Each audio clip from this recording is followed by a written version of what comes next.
ഞാൻ അതല്ലേ ആലോചിക്കുന്നത്. തന്റെ ശവവടക്കിന് ക്ഷണിക്കാൻ തനിക്ക് വരാൻ പറ്റില്ലല്ലോ. ഡോ, സംസാരം മര്യാദയ്ക്ക്. തിണ്ണമെടുക്ക് കാണിച്ചാ തിരിച്ചും പ്രതീക്ഷിക്കാം 10 ഇരട്ടിയായി. രാജു പോട്ടെ. പറയാതിരിക്കാൻ വയ്യ, ഇതൊക്കെ വളരെ മോശമായി പോയി രുക്മിണി. ഇതൊക്കെ പണ്ട് 18-ാം നൂറ്റാണ്ടിൽ ചെയ്തുകൊണ്ടിരുന്ന കാര്യമാ.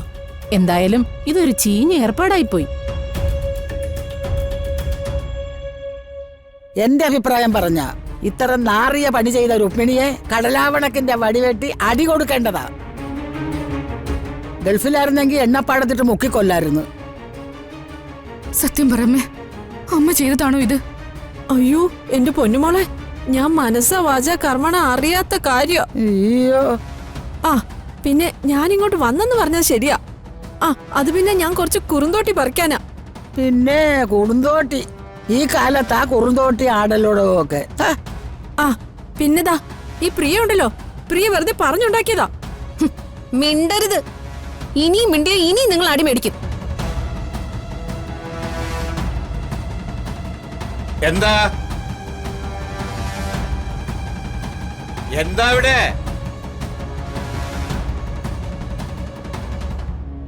എന്താ ഇവിടെ അയൽക്കൂട്ട മീറ്റിംഗ്? ഇപ്പൊ വീടിന്റെ പിന്നാമ്പുറത്തായോ? വേണുട്ട ഈ രുക്മിണി വേണ്ട, ഞാൻ പറയാം. വേണുവശാനെ, ഈ രുക്മിണി ഇവിടെ കൊണ്ടുവന്ന് കൂടോത്രം കുഴിച്ചിട്ട് അതെന്റെ മരുമോള് കണ്ട് രുക്മിണിക്കൊട്ടൊരു അടിയും കൊടുത്ത് താണ്ട. നമ്മളൊക്കെ തട്ടിപ്പോണ്ട കൂടോത്രമാണ് ഇവള് ചെയ്തു വെച്ചിരിക്കുന്നത്. നമ്മളെയൊക്കെ തട്ടിക്കളയാനാണല്ലോ അമ്മായിമ്മയും മരുമോളും കൂടെ നടക്കണത്. വാമേ, നമുക്ക് പോവാം. നീ നോയിക്കോടി, എന്റെ മകനെന്ന് വരട്ടെ. അവനെ കൊണ്ട് നിന്നെയും നിന്റെ പാളയം കൂടെ ഭർത്താവിനെ ഞാൻ ശരിപ്പെടുത്തും. നോക്കിക്കോ. എന്റെ മോൻ ജയൻ പാളയന്തോടം വാഴയാണെങ്കിലേ നിന്റെ മോൻ കാട്ടുവാഴയാ, കാട്ടുവാഴ. അമ്മേ വാ വാ. നിക്കടി അവിടെ. നിന്റെ അമ്മായിയമ്മ രുക്മിണിയെ നിനക്ക് ഇനിയും മനസ്സിലായിട്ടില്ല. ഈ സ്ത്രീ ആട്ടിമുടി വിഷോ, വിഷം. നിന്റെ ഈ അമ്മായിയമ്മ തന്നെയാ നിന്റെ വയറ്റിൽ വളർന്ന കുഞ്ഞിനെ ഇല്ലാതാക്കിയത്. അക്കാര്യത്തിൽ എനിക്ക് യാതൊരു സംശയവും ഇല്ല.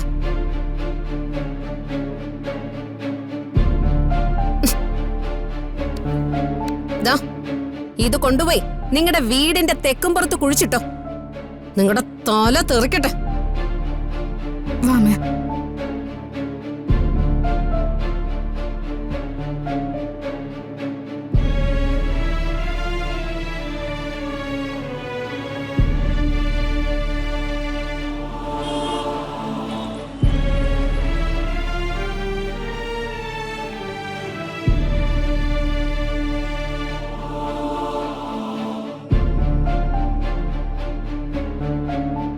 നമസ്കാരം അനന്തപിള്ളേ.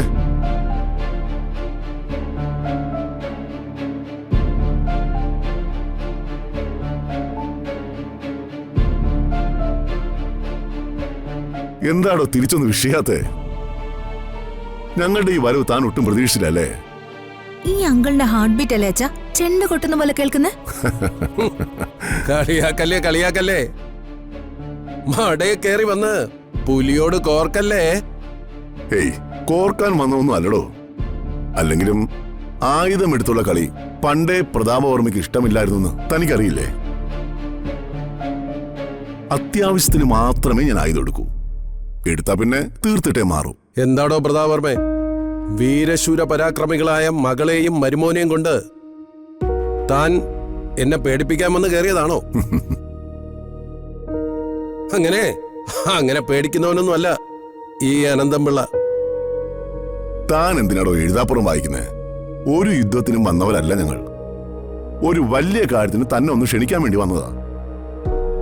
താൻ വിചാരിക്കുന്നുണ്ടാവും എന്റെ മകളുടെ കല്യാണമൊക്കെ കഴിഞ്ഞു പോയതല്ലേ, പിന്നെ എന്തിനു ക്ഷണിക്കാൻ വന്നു എന്ന്.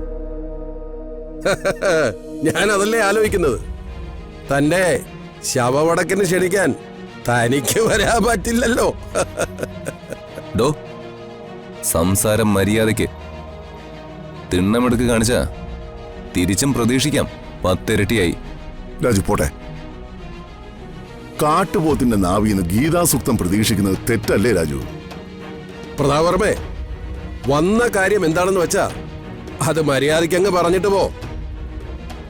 വഴക്കിന് വന്നാൽ അനന്തംപിള്ളയും ഒട്ടും അങ്ങോട്ട് പിറകോട്ടല്ലാന്ന് തനിക്കറിയാലോ.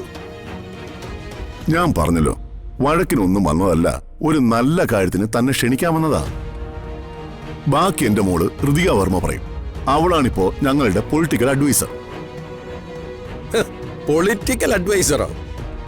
ഈ പ്രാഞ്ചി നടക്കുന്ന കൊച്ചുകൂട്ടിയോ? ഡോ നിർത്തറോ. പോകുന്നതിന് മുമ്പ് ഇയാള് രണ്ടെണ്ണം ചോദിച്ച് മേടിക്കും. പ്രായമായവരെ തല്ലുന്നത് മഹാപാപമാണെന്ന് എന്റെ അച്ഛൻ മിസ്റ്റർ വേണു പറയുന്ന. ഋതു, പറയാനുള്ളത് അയാളോട് പറയ്, നമുക്ക് പോവാം. മിസ്റ്റർ അനന്തംപിള്ളെ, നിങ്ങൾ തകർത്ത ഒരു പ്രസ്ഥാനമില്ലേ, ഒരു വലിയ രാഷ്ട്രീയ പ്രസ്ഥാനം. എന്റെ അപ്പൂപ്പനും അച്ഛനും മറ്റ് 10,000 പേരും കൂടി ചേർന്ന് ചോരയും നീരും വറ്റിച്ച് കെട്ടിപ്പടുത്ത പ്രസ്ഥാനം.